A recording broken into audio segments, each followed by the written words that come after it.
یہ کڑوی گولی اس لیے کھائی تھی جب یہ ان کو کہا گیا بار بار کہ سیاست رکھنی ہے یا ریاست رکھنی ہے. سیاست تو کرتے ہی لوگ اس لیے ہیں قومی جماعتیں ریاست کے لیے، مگر ماضی میں کسی نے مثال ایسی نہیں دی کہ اپنی سیاست قربان کر کے ریاست کو بچایا ہو. مسلم لیگ نے وہ بھی کر دکھایا کہ سیاست قربان ریاست کے لیے کر دی. مگر سوال پھر وہی ہے کہ کیا اس سے ریاست بچ رہی ہے؟ بھئی جس مقصد کے لیے مالیاتی اداروں سے آپ نے ایک ڈیل کے لیے ایک ان کے ساتھ معاہدے کے لیے جو آپ اس حکومت کو لے کر آئے تھے کہ انٹرم سیٹ اپ میں کوئی کرے گا نہیں مالیاتی ادارہ اس سے ڈیل آسان شرائط پہ، تو وہ بھی تو نہیں ہو رہی. اس کے لیے رکاوٹیں کون کھڑی کر رہا ہے؟ اس لیے میں یہ کہوں گا کہ نواز شریف نے بڑی قربانی دے لی، مگر جو حالات آج پاکستان کے بن گئے ہیں اور خاص طور پر 18 سے 25 سال کے نوجوان کو علم ہی نہیں ہے کہ قربانی کون دینے والا ہے اور ملک کو تباہ کرنے والا کون ہے. نواز شریف رکنے والے نہیں ہیں، نواز شریف ہارا ہے پاکستان. اچھا میاں صاحب میں ایک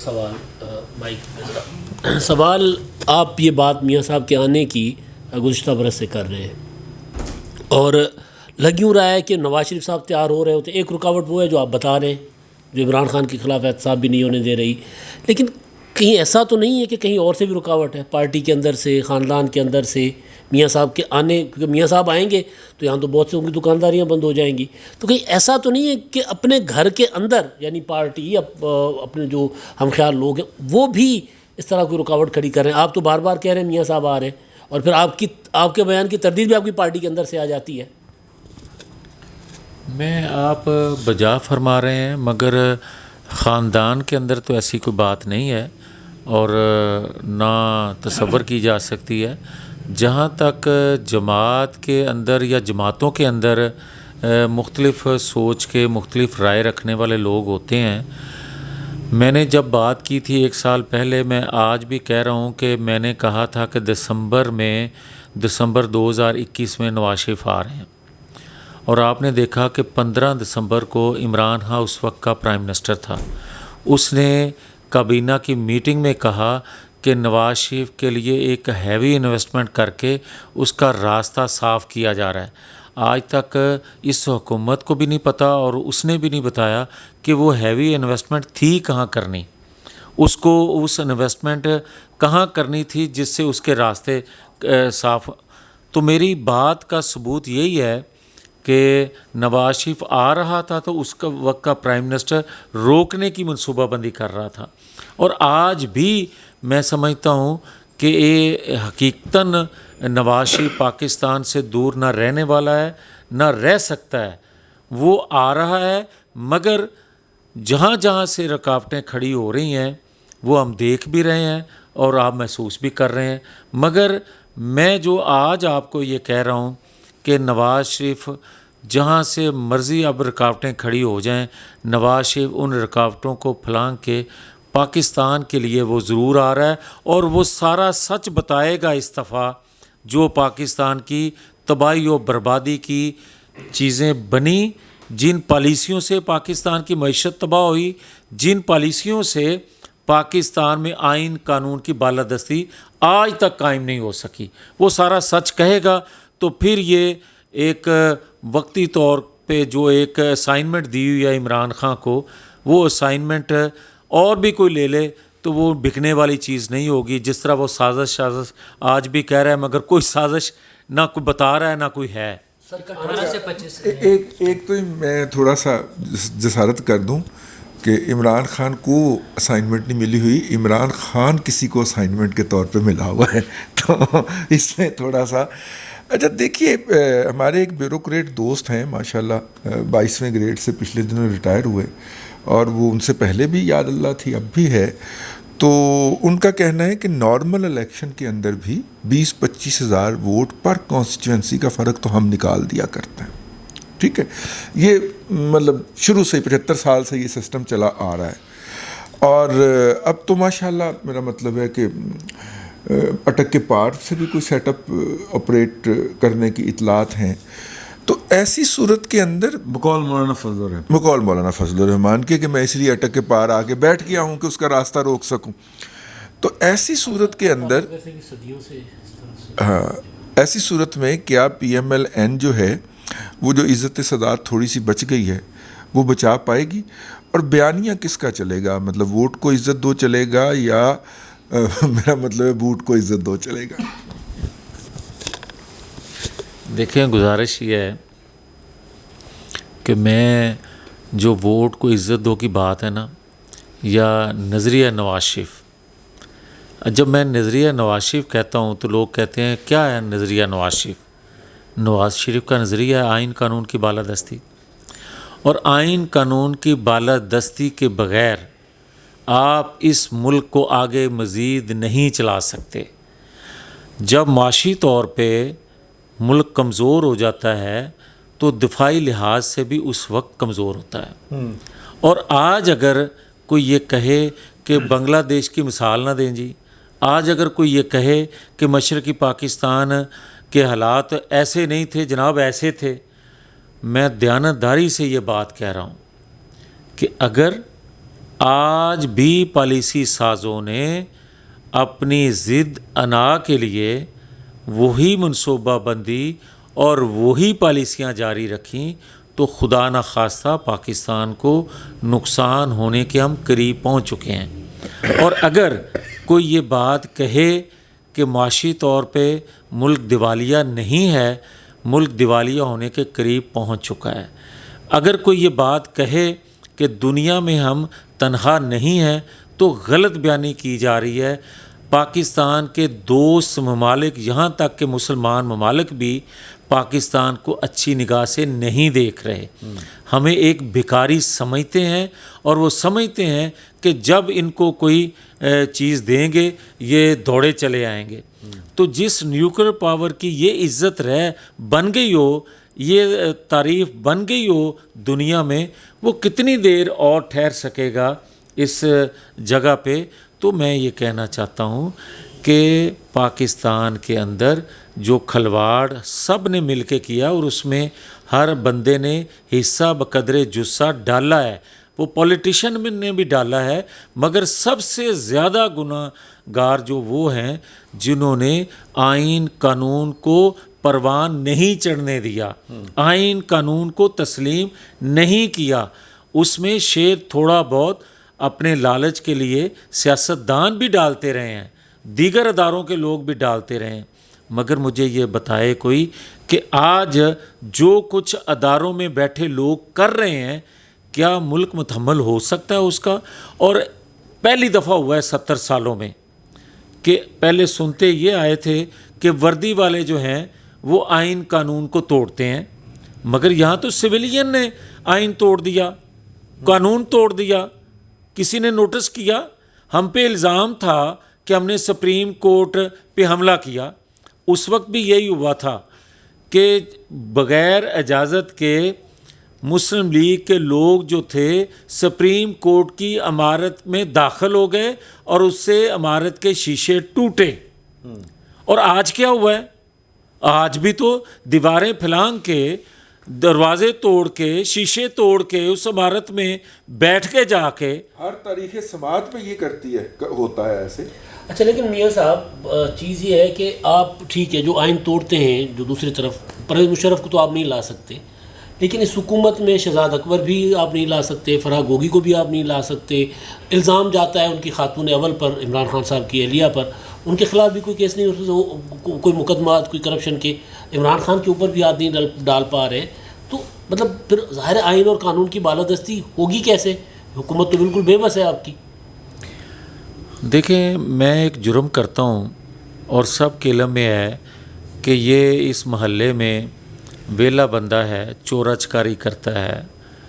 مجھے پولیس اسٹیشن والے کال نہیں کرتے، مجھے پکڑتے نہیں، تو میری کوئی سرپرستی تو کرنے والا ہے نا. اگر میری کوئی سرپرستی کرے گا میرے پہ ہاتھ کوئی نہیں ڈالے گا.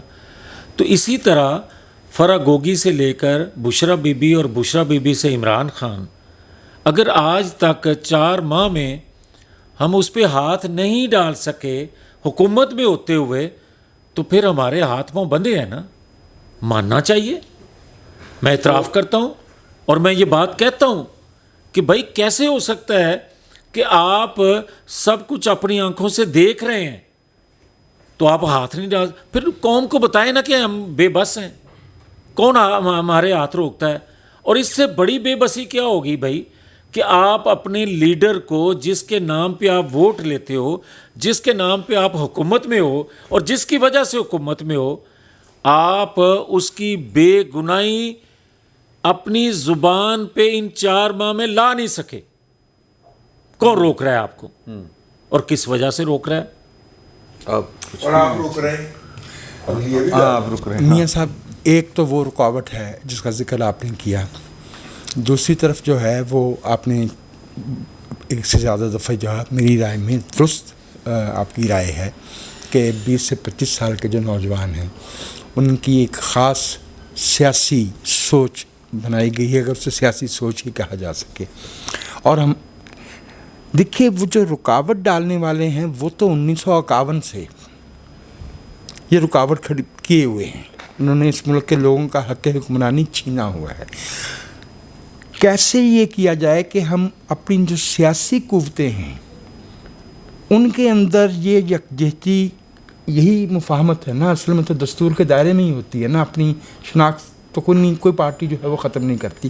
کیسے ہم پاکستان کے نوجوان تک یہ بات لے کے جائیں کہ سیاستدان بدعنوان نہیں ہے, سیاست کا جو پیشہ ہے وہ ملک کی خدمت ہے, صحافی کا کام خبر دینا ہے, لفافے لینا نہیں ہے. یہ جو تاثر بنایا گیا ہے, میری رائے میں اس میں ہماری مجموعی جو سیاسی قوتیں ہیں ان کی کمزوری کو بھی دخل ہے کہ وہ ان رکاوٹ پیدا کرنے والوں کے ساتھ کولیبوریٹ کر جاتے ہیں. کیسے ہم اس پہ یہ ہماری مجبوری بن رہی ہے اس ملک کے اندر کہ اتنی بڑی تعداد میں اگر لوگ اس بیانیے کو تسلیم کر رہے ہیں کہ سیاستدان بدعنوان ہیں, قانون کوئی چیز نہیں ہوتی, پارلیمنٹ کوئی چیز نہیں ہوتی, فلاں فیصلے جو ہے وہ درست ہیں. دیکھیں آپ کی جو بیٹھک ہے اور اس کے جتنے ممبران ہیں, میں تو ان سے سیکھنے والا ہوں اور میں بڑے شوق سے اور سیکھنے کے لیے دیکھتا سنتا ہوں آپ کو. مگر میری گزارش یہ ہے کہ چند دن پہلے بھی نواز شریف نے پی ڈی ایم کی میٹنگ میں یہ بات کی کہ ہمارا مقصد سب کا اکٹھے ہونے کا صرف یہ نہیں تھا کہ عمران کو ہٹانا ہے. ہمارا مقصد تو تھا آئین قانون کی بالادستی. ہمارا تو بنیادی مقصد یہ تھا کہ جو مداخلت ہوتی ہے وہ نہیں ہونی چاہیے, وہ نرم مداخلت ہو یا سخت مداخلت ہو, مداخلت تو مداخلت ہے, اس کو ختم ہونا چاہیے. مگر جو آپ کا سوال ہے کہ 18 سے 25 سال کا آج کا جو نوجوان ہے اس کو کس طرح ایجوکیٹ کیا جائے, اس کو کس طرح بتایا جائے کہ جو کچھ آج کہا جا رہا ہے یہ غلط ہے اور حقائق یہ ہیں. دیکھیں جو طاقتور حلقے ہیں, جو طاقت رکھتے ہیں وسائل پہ بھی اور اختیار پہ بھی, وہ جب چاہتے ہیں ولی خان خاندان کو غدار ڈکلیئر کر لیتے ہیں اور پوری جو قوم ہے, نوجوان ہیں, بچے ہیں, ان کے ذہنوں میں یہ بات ڈال دی جاتی ہے ہیوی انویسٹمنٹ سے کہ جناب یہ اگر بات کرے گا آئین قانون کی بالادستی کی یہ غدار ہے. اور یہ بات آج شروع نہیں ہوئی, یہ فاطمہ جناح سے کام شروع ہوا. اور اگر فاطمہ جناح کو بھی آپ غدار کہتے ہیں اور پھر یہ کیا نام تھا اس کا, جسٹس منیر صاحب, انہوں نے اپنی کتاب میں نہیں لکھا, انہوں نے کہا کہ ایوب خان مجھے کہا کرتے تھے کہ یہ بنگالی جو ہیں یہ بڑی ٹیں کرتے ہیں, ہر وقت کوئی نہ کوئی شور کرتے رہتے ہیں کہ جناب آئین یہ کہتا ہے, ہمارے انسانی حقوق یہ کہتے ہیں. انہوں تو میرے مگروں لاؤ, ان سے بات کریں جا کے کہ بھائی کیوں نہیں پاکستان کی جان چھوڑ دیتے آپ اگر آپ کو اتنی شکایات ہیں. اور وہ اس وقت جسٹس منیر اپنی کتاب میں لکھتے ہیں کہ میں وزیر قانون تھا اور میں نے سیم اس کو بھی شرم نہیں آئی کہ سیم اسی طرح اس وقت کی جو بنگالی لیڈرشپ تھی اس سے جا کے انہوں نے بات کی اور یہی بات کی, اور انہوں نے آگے سے سوال کیا کہ آپ لوگ کا تناسب کیا ہے پاکستان میں اور بنگالیوں کا کتنا تناسب ہے, اور اس نے کہا 56% تو بنگالی ہیں یہاں, آپ ہمیں کہہ رہے ہیں پاکستان چھوڑ دیں. اور پھر ہوا یہ کہ انہوں نے کہا پہلے کہ بھائی ہم اکثریت میں ہیں, ہم نے تو پاکستان کے ساتھ رہنا ہے, تسی چھڑ دیو.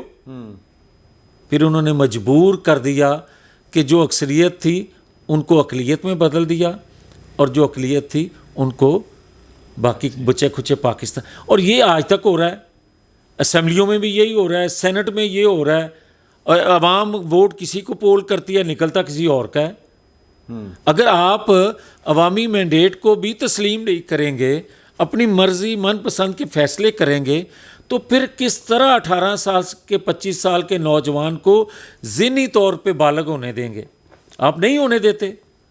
آپ انویسٹمنٹ کرتے ہیں, ان کا ذہن بناتے ہیں. آج مجھے یہ کوئی بتائے کہ ہمارے معاشرے میں کبھی کوئی یہ نہیں سمجھتا تھا کہ اپنے سے بڑے کا کوئی احترام نہ کرے. جی ہاں, ہمارے گھر میں یہ تبلیغ ہوتی تھی, ہمارے گھروں میں, کہ اپنے سے بڑا مخالف بھی ہے اس کا بھی احترام کرو. مگر یہاں کیا ہو رہا ہے؟ آج جب تک گالی نہیں کو دیتا بچہ, اس کا والدین خوش نہیں ہوتا. اور یہ کس نے دیا؟ یہ عمران خان نے دیا.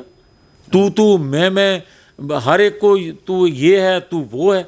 ہر ادارے میں بیٹھے شخص کا اس نے نام لے کر اس کی تذلیل کی ہے, گالیاں دی ہیں, اور پھر بھی وہی لاڈلا ہے. اور وہ ادارے اس کے صدقے واری جا رہے ہیں, اس کے مفادات کا تحفظ کر رہے ہیں, اسے پولیٹیکلی سیکیور کر رہے ہیں. اے گل میرے حلق تو نیچے نہیں اترتا. اچھا میرے بھی گل ایک گل میرے بھی ایک گل میرے بھی نہیں ہضم ہو رہی. ਉਹਦੀ ਪੀਰਨੀ ਵੱਡੀ ਹੈ, ਉਹ ਪੱਕੀ ਸੱਚੀ ਮੁਰਸ਼ਦ ਹੈ ਮਨ. ایک گل میرے بھی نہیں ہضم ہو رہی. اے بیچارے دی کوئی سن نہیں, شریف آدمی, حالانکہ میاں صاحب دے نال بیٹھا ہوا ہے یار. سر تسی بھی گل کرو.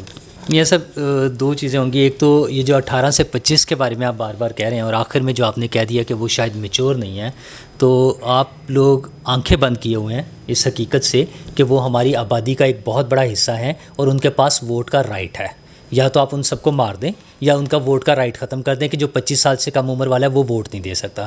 جب وہ ووٹ دینا ہے اور ایک آدمی یا ایک گروپ یا ایک گروہ انہیں کنونس کر سکتا ہے, انہیں کوئی بات کمیونیکیٹ کر سکتا ہے, تو آپ کیوں نہیں کر سکتے؟ اور یہ تو ایک حقیقت ہے نا, وہ یہاں موجود ہیں. تو یہ پہلی بات تو اس بات کو تسلیم کریں کہ یہ ان پولیٹیکل پارٹیز کی ناکامی ہے, شکست ہے, جنہوں نے ان کو ٹیپ نہیں کیا, ان تک پہنچ نہیں سکے, یا انہیں اپنا میسج کمیونیکیٹ نہیں کر سکے. ایک چیز تو یہ بتا دیجیے گا. دوسری چیز جو اجازت دیں, یہ پہلے ہاں جی پلیز. ہاں باری باری ہو جائے. میں ایک گزارش کروں, میں معافی چاہتا ہوں. ایک تو میں نے یہ بات نہیں کہی, اور شاید مجھے سمجھانے میں غلطی لگ گئی ہو. میں یہ کہہ رہا ہوں کہ 18 سال سے 25 سال کا جو نوجوان ہے اس کو ذہنی طور پہ بالغ کیوں نہیں ہونے دیا جاتا؟ وجہ یہ ہے کہ جو ذرائع ابلاغ ہیں, میڈیا ہے, سوشل میڈیا ہے, اور میں پوری ذمہ داری سے یہ آپ کی بیٹھک میں بات کر رہا ہوں کہ وہاں ہیوی انویسٹمنٹ, اربوں روپے کی انویسٹمنٹ کی جا رہی ہے ان کا ایک ذہن بنانے کے لیے کہ یہ چور ہے, یہ چور ہے, یہ ڈاکو ہے, یہ ڈاکو ہے, بغیر ثبوت کے. اور جنہوں نے پاکستان کے لیے سرو کیا ہے ان کو ڈاکو بنوایا جا رہا ہے, اور جنہوں نے لوٹا ہے ان کو پوتر بنایا جا رہا ہے. مجھے یہ بتائیں کہ 70 سالوں میں کون ہے طاقتور جس نے یہاں سے لوٹ کے باہر اپنی جائیدادیں نہیں بنائی؟ کیا وہ صحافی ہیں سارے کے سارے یا پولیٹیشین ہیں؟ ان کا کوئی پتہ تو چلنا چاہیے نا. اور اسی طرح جس طرح آج ہمارے بارے میں کہا جاتا ہے کہ ہم اوورسیز پاکستانی جو ہیں شاید ان کو ووٹ کے حق سے محروم کر رہے ہیں, یہ بات غلط ہے. ہم صرف یہ کہتے ہیں کہ بھائی جہاں کہیں ان کا ووٹ ہے یا تو وہاں وہ کاسٹ کرے, یہ آئیڈینٹیفائی ہونا چاہیے. اور دوسرے نمبر پہ یا جس طرح مقبوضہ آزاد کشمیر میں جو مہاجرین کی سیٹیں ہوتی ہیں, مخصوص سیٹیں ہوتی ہیں, ان کی نمائندگی کا پراپر طریقہ یہ ہے کہ ان کو 4 6 10 جتنے بھی حجم کے مطابق سیٹیں آپ ایلوکیٹ کرتے ہیں وہاں وہ اپنا الیکشن لڑیں تاکہ پراپر ان کی نمائندگی ہو اسمبلی میں. ہم تو کسی طور پہ خلاف نہیں ہیں ان کے ووٹ کاسٹ کرنے کے, ہم تو زیادہ ان کو رائٹ دینا چاہتے ہیں, مگر اس کو بھی غلط انداز میں پیش کیا جاتا ہے. یہ اچھا جی آپ کر لیں. دوسرا یہ جو بیانیہ والی بات ہے ساری چیزیں کہ ووٹ کو عزت دینی تھی اور سویلین سپرمیسی, اگر اتنے ہی زیادہ ہاتھ بن گئے ہیں تو پھر کسی سٹیج پہ تو ڈیسیژن ہو جانا چاہیے. کیا میاں نواز شریف صاحب کی بات کوئی بھی نہیں سننے کو تیار ہے پوری ٹیم میں سے, کہ وزیر اعظم صاحب جو ہیں وہ کہتے ہیں کہ میں مسنگ پرسنس کے لیے طاقتور لوگوں سے بات کروں گا, سرکاری ملازموں کے لیے ACR جو ہے وہ ISI لکھے گی, وہ خود سے اٹھا کے آرڈر کر دیتے ہیں. وزیر دفاع صاحب آپ کے فرماتے ہیں کہ آرمی چیف بنانے کے لیے ہمیں کیوں کہیں, وہ خود ہی ایک نام بھیج دیا کریں اپنا سلیکٹ کر کے, ہم اس کا نوٹیفیکیشن کر دیں گے. وزیر داخلہ صاحب جو ہیں وہ بتاتے ہیں کہ جو ڈیلیگیٹ جا رہے ہیں ادھر افغانستان, اس کا مجھے تو پتہ بھی نہیں, ہمارے ساتھ تو کوئی تعلق ہی نہیں ہے. 10 دن پہلے جب ایک اور واقعہ ہوتا ہے تو ادھر پارلیمنٹ میں کھڑے ہو کے سب تقریریں فرماتے ہیں کہ ہمیں آن بورڈ لیں, ہمیں شامل کریں, اور اس کے بعد جب ایک ڈیلیگیشن جا رہا ہے تو وہ کہتے ہیں ہمیں پتہ ہی نہیں ہے. تو جب کسی بھی چیز میں انوالو نہیں ہیں آپ تو حکومت کس لیے, صرف بدنامی کمانے کے لیے کر رہے ہیں یا کوئی بہت مطلب اتنی زیادہ کس چیز سے بلیک میل ہو گئی ہیں آپ لوگ, کیوں اتنا زیادہ کمپرومائز ہیں, چھوڑ دیں پھر. مطلب کس چیز نے آپ کو روکا ہوا ہے کہ میاں صاحب آ نہیں سکتے, مریم بی بی جا نہیں سکتی, تقریر ان کی آ نہیں سکتی, بات وہ کر نہیں سکتے, آپ جیسے لوگ ایک دو باتیں کرتے رہیں گے, بڑی اچھی لگتی ہیں یہ باتیں, مطلب وہ جمہوریت کے لیے اس طرح کی باتیں اکثر کتابوں میں بھی لکھی ہوتی ہیں, ہمیں بہت اچھی لگتی ہیں, فیسینیٹ کرتی ہیں, لیکن پریکٹیکلی تو آپ کی پارٹی اس حوالے سے کچھ بھی نہیں کر رہی. میکسیمم یہ ہوگا کہ اگلی دفعہ آپ کو بھی کھڈے لائن لگا دیا جائے گا بس. دیکھیں جو آپ نے فرمایا ہے کہ نواز شریف کی کوئی بات سننے والا نہیں, میں دیانتداری سے آپ کو کہتا ہوں کہ 99.9 لوگ ووٹر ہیں, پارلیمنٹیرین ہیں, سارے کے سارے نواز شریف کے نظریے سے متفق ہیں کہ آئین قانون کی بالادستی کے بغیر آپ اس ملک کو مزید آگے نہیں چلا سکتے. اب پرابلم کہاں ہے؟ پرابلم یہ ہے کہ مسلم لیگ کی حکومت کو کبھی بھی اداروں میں بیٹھے لوگوں نے قبول نہیں کیا. آج بھی اتنی بڑی قربانی کے بعد کہ لوگ کہتے تھے کہ اگر 4-6 ماہ اور حکومت میں رہ گیا عمران خان تو اس کا ٹکٹ لینے والا کوئی نہیں ہوگا. آپ دیکھیں کہ وہ ملبہ جو ہے, وہ گند جو ہے 4 سالوں کا اس کا, وہ بھی ہم نے اٹھایا, مگر ہمیں کسی نے یہ مینڈیٹ نہیں دیا تھا اور نہ دیا ہے کہ, اور یہ نواز شریف بھی اس میں شامل ہیں, کہ ہم اداروں کا ملبہ, ان کی غلطیاں, اداروں میں بیٹھے لوگوں کی, آئین قانون سے ماورا جو انہوں نے اقدامات کیے جس کی وجہ سے معیشت کا یہ حال ہوا, جس کی وجہ سے سوال اٹھ رہے ہیں نیوکلیر پاور کے حوالے سے کہ پاکستان خطرے میں ہے, وہ ملبہ ہم اٹھانے کے لیے تیار نہیں ہیں. مگر اگر کوئی اپنی کمزوری کی وجہ سے وہ اٹھائے گا تو پھر نتیجہ 17 جولائی والا آپ کے سامنے آئے گا. اس لیے نواز شریف کا بار بار کہنا ہے, ہم بھی بار بار کہہ رہے ہیں کہ اپنا وزن جس کا ہے وہ خود اٹھائے, اپنا بوجھ غلطیوں کا ہر بندہ خود اٹھائے. ہم نے ایک بڑے مقصد کے لیے, ایک بڑے کاز کے لیے ایک قربانی دی ہے کہ ہم نے ریاست کا جو ملبہ ریاست پہ ڈال دیا گیا تھا, اور ریاست کو چلانے کے لیے ہم نے جو ملبہ اٹھایا ہے وہ ہم سیاست قربان کر کے اٹھا رہے ہیں, مگر ریاستی اداروں میں بیٹھے لوگوں کا ملبہ اٹھانے کے لیے ہم تیار نہیں ہیں جو ہم پر لادا جا رہا ہے. میاں صاحب ایک بڑا میں چھوٹا سا کر لو پھر میں آخری سوال میں صرف باقی چلیں ٹھیک ہے, بہت سی چیزوں میں آپ بلیک میل ہو رہے ہیں, آپ کو کام نہیں کرنے دیا جا رہا. پاکستان اس وقت سپر فلڈ سے گزر رہا ہے, بلوچستان پورا کا پورا ڈوبا ہوا ہے.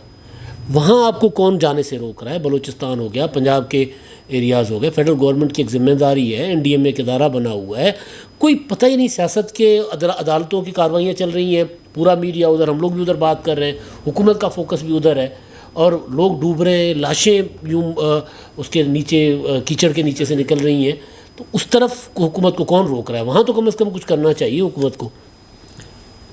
آپ بجا فرما رہے ہیں. آپ یہ دیکھیں کہ 4 ماہ کی حکومت کو ایک دن بھی صوبے کی ہو یا وفاق کی کسی نے ٹکنے دیا, کسی نے یہ موقع دیا کہ جس مقصد کے لیے ہم آئے تھے, معیشت کو درست کرنے کے لیے, ڈالر کو روکنے کے لیے, پیٹرول کو روکنے کے لیے, اس کی بڑھتی ہوئی قیمت کو, کچھ سوال یہ ہم سے پوچھے کہ تہاڈے نال ہویا کی ہے اور کس طرح کیا جا رہا ہے. اس پر کھل کے ہم بات کریں گے. اور جو میں بات کہتا ہوں کہ نواز شریف نے پورا سچ بول دیا تو کسی کو منہ چھپانے کی جگہ نہیں ملے گی. یہ 4 ماہ کا بھی جو کچھ ہمارے ساتھ کیا جا رہا ہے, ہمیں مجبور نہ کیا جائے. ہم ملک کی مفاد میں کئی چیزوں پہ کمپرومائز کر رہے ہیں, مگر بول دیں گے سب کچھ. یہ مجبوری اور برداشت کا جو مادہ ہے وہ کتنا ہے؟ حکومت ختم ہونے کے بعد بول دیں گے. نہیں, دیکھیں بات یہ ہے کہ حکومت ختم ہونے کے بعد ہمیشہ ہم بولتے رہے ہیں اور لوگ وہ ہماری رونا دھونا سن سن کے تنگ آ گئے ہیں. اب اگر ہم نے اپنی تکلیفوں کا حکومت سے نکلنے کے بعد اظہار کیا تو کوئی نہیں مانے گا. تو حکومت میں بیٹھ کے کچھ چیزیں ہم نے کہنا شروع کر دی ہیں اور کچھ اگلے دنوں میں اگر ان رکاوٹوں کو ہٹایا نہ گیا تو ہم کھل کے کہیں گے. اور اگر کسی کے ذہن میں یہ بات ہے کہ اتنی بڑی جماعت کو کوئی ہضم کر لے گا, نواز شریف کی قربانیوں کو کوئی ہضم کر لے گا, تو یہ اس کی بھول ہے. ہم سب کچھ بتائیں گے اور کسی طور ہضم نہیں کرنے دیں. لطیف صاحب تو یہ بات کر رہے ہیں نا, اب جن سے توقع ہے وزیر اعظم صاحب وہ کریں گے. دیکھیں میں یہ نہیں کہہ سکتا, مگر میں یہ کہنے میں آزاد ہوں کہ جماعت کے تمام لوگ, جماعت کے ووٹر سپورٹر اور جماعت کے قائد, میں بھی ایک ورکر ہوں, پرائم منسٹر بھی نواز شریف کے ایک ورکر ہیں, تو اس کی قربانیوں کو ہم رائے گا نہیں جانے دیں گے. مسلم لیگ کے ووٹر سپورٹر کی جیلوں کی صحبتوں کو, برداشت کرنے کی صحبتوں کو ہم رائے گا نہیں جانے دیں گے. ہم حکومت میں ہوتے ہوئے رکاوٹیں ہٹائی نہ گئیں تو سب کچھ بتائیں گے. یاد آ گیا نا ایک اور چیز, کل مولانا صاحب نے کہا تھا پی ڈی ایم کی میٹنگ کے بعد کہ عمران خان کے متعلق بڑا فیصلہ ہو چکا ہوا ہے. ظاہر ہے جیل بھیجیں گے, کب تک بھیجیں گے؟ یہ میرے علم میں نہیں ہے کہ کہاں فیصلے ہوتے ہیں. جو میں دیکھ رہا ہوں وہ تو ایسا کوئی فیصلہ نہیں دیکھ رہا, اور جو میں دیکھ رہا ہوں, جو میری خواہش ہے, جو میری ڈیمانڈ ہے بطور پاکستانی کے, وہ یہی ہے کہ ایک جیسا قانون سب کے لیے ہونا چاہیے, ایک جیسا انصاف سب کے لیے ہونا چاہیے. اب آپ دیکھیں نا کہ میرے انتہائی عزیز محترم جسٹس صاحب نے اپنے انٹرم آرڈر میں یہ لکھا ہے کہ شاید وہ صفحہ 7-8 پہ ہے کہ انہوں نے فرمایا کہ آئین کی تشریح کرتے ہوئے کوئی غلطی ہو جائے یا آئین کوئی ایسا ہو جائے تو اس کی اصلاح اس کو درست کیا جا سکتا ہے. تو میں ایک پاکستانی کے, ایک طالب علم کے, ایک ادنا سا بندہ ہونے کے میرا حق تو یہ ہے نا کہ میں سوال کر سکوں کہ دیکھیں پہلی غلطی کا فائدہ بھی عمران خان کو اور دوسری کا فائدہ بھی عمران خان کو. کیا یہ کھلا تضاد نہیں ہے؟